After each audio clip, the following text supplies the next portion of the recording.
kebanyakan ibu bapa akan memberi pengorbanan untuk anak-anak mereka. There is some form of sacrifice. If we didn't have children or chose not to have children, there could be more luxuries in our lives. Let's admit that, okay? However, with having children, that itself starts that concept pengorbanan. The choice. It's a choice. Pilihan, ya. So pengorbanan itu, tahap pengorbanan itu memang lain lah. I faham.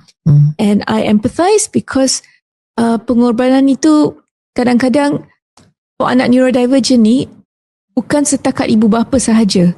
Adik-beradik juga akan berkorban bersama. So the emotional toll is sebab adik-beradik kata, oh, kawan kita dapat pergi tengok wayang. Kenapa kita tak pergi tengok wayang?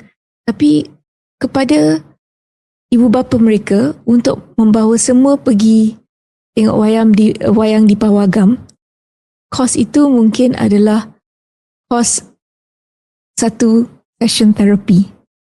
So they would rather sacrifice that and give the neurodivergent child one therapy session daripada outing untuk tengok wayang di Pawagam.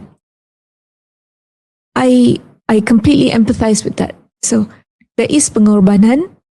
We accept that this happens.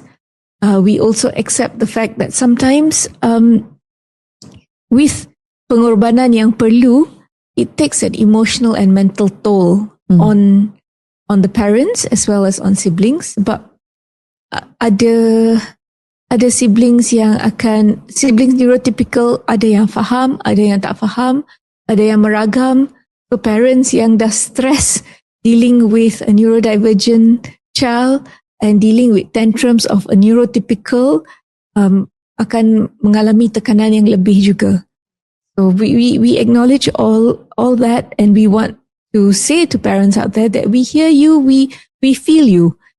This is an immense sacrifice, more than any sacrifice that a neurotypical parent would go through.